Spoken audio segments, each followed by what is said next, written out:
A few years after Abram and Lot separated, 4 kings made war with the kings of Sodom and Gomorrah and the surrounding areas, the first mention of war in the scriptures. Sodom and Gomorrah were plundered, and their enemies carried away all their wealth and food. Lot's decision to live in the Sodom area was now bringing forth its first negative consequence. Not only was Lot's wealth carried away, but also Lot himself. Not to mention a wife, 2 daughters, and who knows how many servants. One of the men escaped and came to Mamre to tell Abram what had happened. Abram called together the men born into his household, 318 of them in all, and chased after the retiring army as far as Dan, roughly 200 miles away. He divided his men and attacked during the night from several directions, and pursued the fleeing army to Hobah, roughly 50 miles to the north. They recovered everything: the captives, the loot, and that poor choice-making Lot. Abram had led the charge and saved the day, the one moment in his story where he got to be an action hero.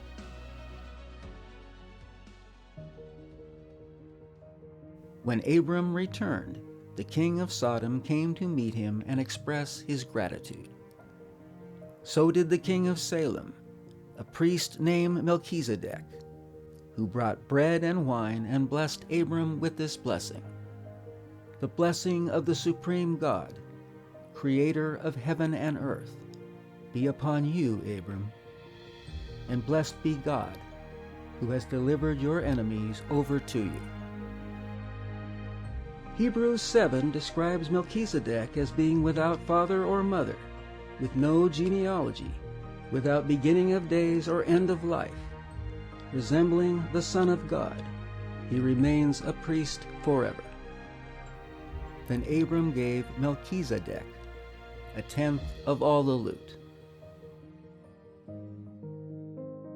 The king of Sodom, as a way of showing thanks, offered Abram all the loot for the rescue of his people. But Abram turned it down. He didn't want the king of a pagan city to be able to say that Abram was rich because of him. He said he would accept only what his men had already eaten, and a share of all the loot for his allies, including Mamre.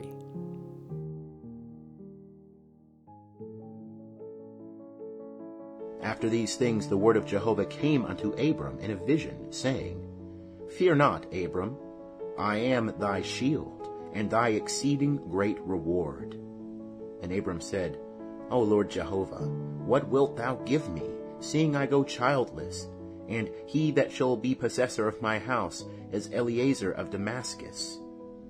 And Abram said, Behold, to me thou hast given no seed, and lo, one born in my house is mine heir. Abram had been told by the creator of the universe that a large nation would come from him. And yet, he still felt he needed to remind God that he was childless, and with no children, his servant Eliezer would inherit his estate. God told him, No one else will be your heir, for you will have a son to inherit everything you own. And he brought him forth abroad, and said, Look now toward heaven, and tell the stars, if thou be able to number them. And he said unto him, So shall thy seed be. And he believed in the Lord, and he counted it to him for righteousness. And he said unto him, I am the Lord that brought thee out of Ur of the Chaldees, to give thee this land to inherit it. Abram replied, O Lord Jehovah, how can I be sure that you will give it to me? He was beginning to wonder why God was making all these wonderful promises, but then taking his time as far as making them happen. God told him to find a 3-year-old heifer, a 3-year-old female goat, a 3-year-old ram, a turtle dove, and a young pigeon, and to slay them and cut them in half. He was told to separate the halves, but not to divide the birds. This sounds bizarre to us today, especially to animal lovers. But in the ancient Near East, it was a common practice for establishing a covenant. Vultures came, and Abram shooed them away. That evening, as the sun was going down, a deep sleep fell on Abram, and a vision of terrible foreboding, darkness, and horror. God told him that he would die peacefully at a ripe old age, but that his descendants would have a rocky time, 400 years of slavery in a foreign land. But at the end, the Lord would punish the enemy nation, and his chosen people would come away with great wealth. After 4 generations, they will return here to this land, and the wickedness of the Amorite nations will be punished. As darkness came, Abram saw a smoking firepot and a flaming torch that passed between the halves of the carcasses, sealing the covenant between the Lord and Abram. The Lord told him his descendants would receive land from the Wadi El-Arish River, often referred to as the Brook of Egypt, to the Euphrates River, about 6,000 square miles. It was the first time that God made specific the boundaries of the land Abram's descendants would inherit.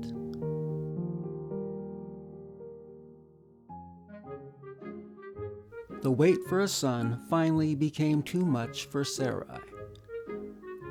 Perhaps she thought the Lord had changed his mind and picked another couple to start the nation. Perhaps she thought the Lord had forgotten, or was too busy running the world to get to it on his to-do list. Whatever the reason, she came up with the idea of Abram sleeping with her maid, an Egyptian girl named Hagar. Hagar could give birth to the child, and there you have it, a son. Problem solved. And Sarai became the first known woman in history who ordered her husband to sleep with the maid.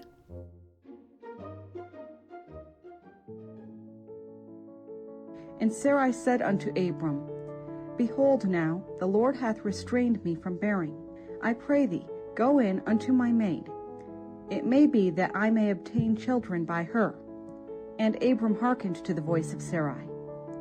And Sarai, Abram's wife, took Hagar her maid, the Egyptian, after Abram had dwelt 10 years in the land of Canaan, and gave her to her husband Abram to be his wife.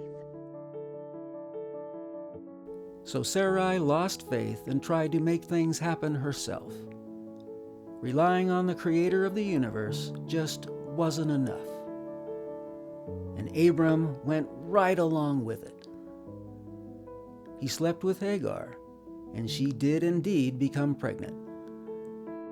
But she also became very proud and arrogant towards Sarai. And Sarai, in turn, blamed Abram. We don't know exactly what she was thinking, but it sounds like it was something to the effect of, "Why did you let me talk you into this?" Sarai beat Hagar for her disrespect, and she ran away. But an angel of the Lord appeared to her beside a desert spring. The angel told her to return, for God was going to use her to make a great nation. She was to have a son she was to name Ishmael, which means God hears, because the Lord heard Hagar's cries. "This son of yours will be a wild one," the angel said, "free and untamed as a wild donkey. He will be against everyone, and everyone will feel the same towards him. But he will live near the rest of his kin." Thereafter, Hagar spoke of Jehovah, For it was he who appeared to her as the God who looked upon me. For she thought, I saw God, and I lived to tell it. Hagar gave birth to Ishmael, but he was not the son that the Lord had promised.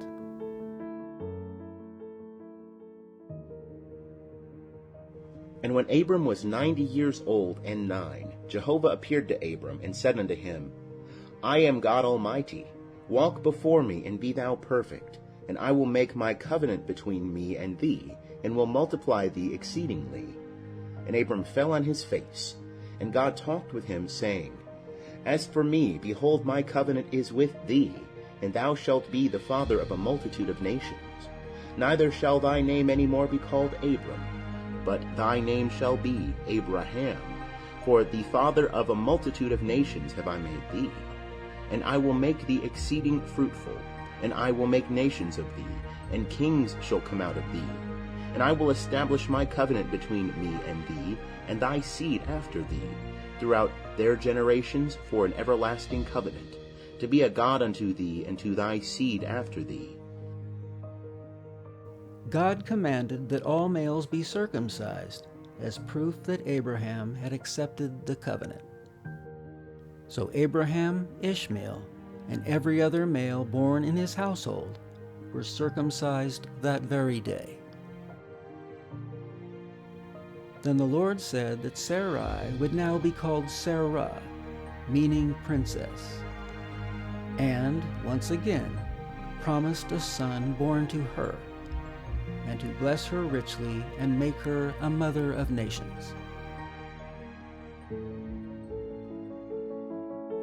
Then Abraham threw himself down in worship before the Lord, but inside he was laughing in disbelief. Me, a father at 100? And Sarah, a mother at 90? The Lord had been promising him a son for a quarter of a century, yet the father of faith was laughing in disbelief. Abraham said to God, Yes, bless Ishmael. No, God replied, that isn't what I said. Sarah shall bear you a son, and you are to name him Isaac, meaning laughter.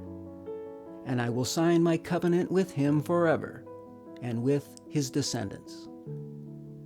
As for Ishmael, all right, I will bless him also, just as you have asked me to. I will cause him to multiply and become a great nation. 12 princes shall be among his posterity. But my contract is with Isaac, who will be born to Sarah next year at about this time.